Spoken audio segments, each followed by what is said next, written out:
When it comes to Gintama's best girl, there's only one sensible choice, and it's not Tsukuyo, and it ain't even my beloved Nobume.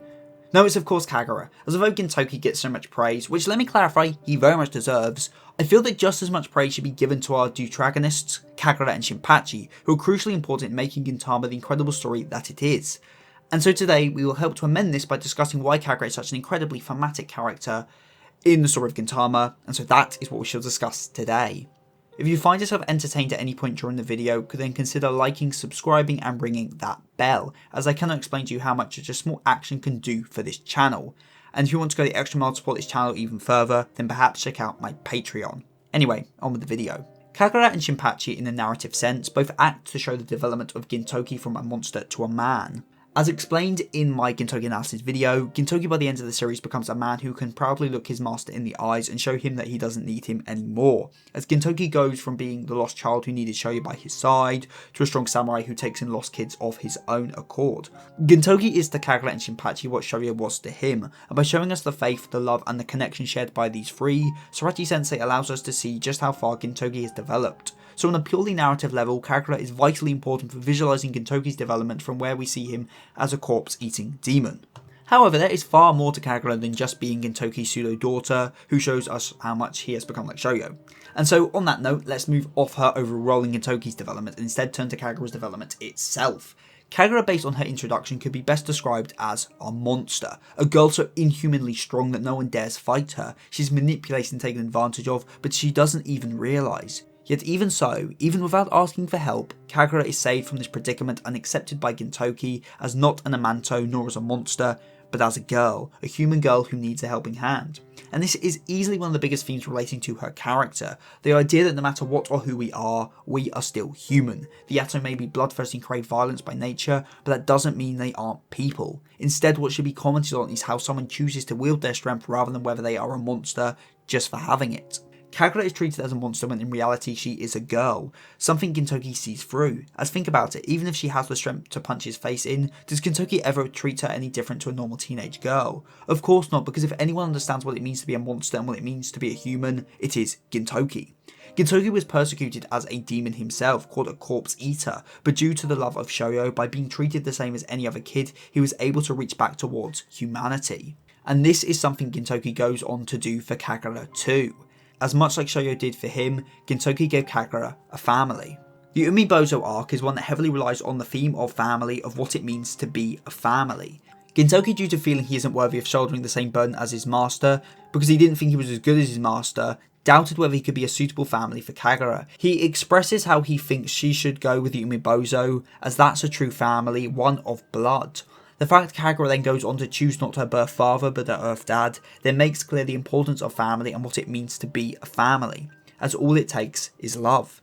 Connection is the only requirement for family. Whether you are related or even the same species, it doesn't matter, and Kagura shows this clear as day.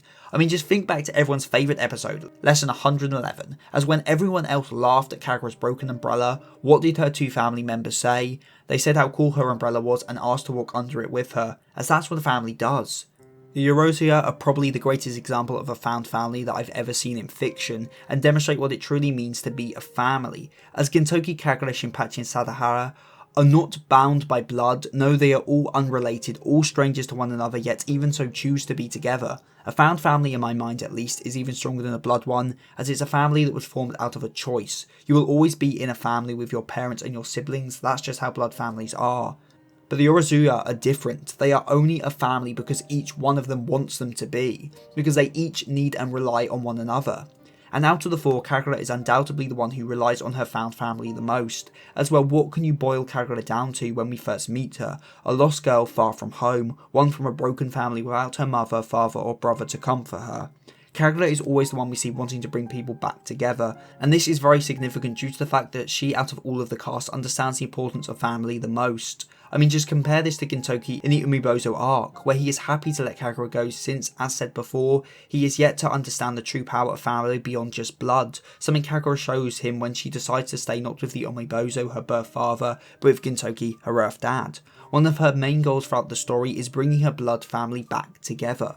of wanting to see her brother and father as a family again. As I explained in my Hosen analysis, the Yato in the series represent the idea of strength, and more importantly illustrate the simple idea that strength in as of itself is not evil. It's how you use it that matters, hence the brilliance of Kagura giving into her bloodlust in the Yoshirai in Flames arc. This is an arc that very much hinges on the idea of desires. I mean, it's set in a city full of courtesans after all, and so we see Kagura give into her natural desire to fight and hurt, of the Yato's bloodlust. However, due to the love of her family of Shinpachi, she's able to be pulled back to her senses. It's her family that keeps her from being a monster, they literally keep her human. Which obviously reflects her brother Kamui, someone who became a monster when he left behind Kagura and the Umibozo when he turned his back on family.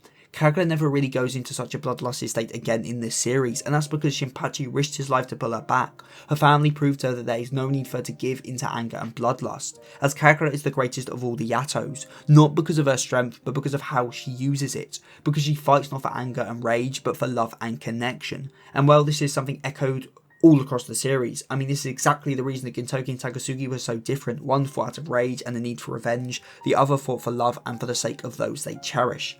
And Kagura perfectly personifies this idea that you need to fight for the right things and that true strength is how you choose to use it. Sorry this video didn't turn out very long, or in my opinion very extensive. I've honestly been trying to write this video for months now and I just can't seem to get it to a place I'm happy with, so I thought since it's such a commonly requested video that I would at least upload what I've written, and maybe in the future I can make a more detailed analysis for her. But again, I just really struggled to write this video, and honestly I really just don't know why. Comment of the week comes from XR Kun, and I'm glad I've inspired you to read what is genuinely one of the most underrated mangas of all time. If you're interested in my literary endeavours, then why not check out my books Gang Fluid Justice and People of Fate Volume 1, available at Amazon.com. And if you want to go the extra mile in supporting this channel, then consider pledging to my Patreon, where for as little as £2.75 a month, you can get your name at the end of the video, like Hikari Desu, 7SO, Rinjak9696, and Dewey. So with all that said and done, I've been Seth the Sin, the Deadly Sin of Geek, and I'm signing out. Stay safe, everyone.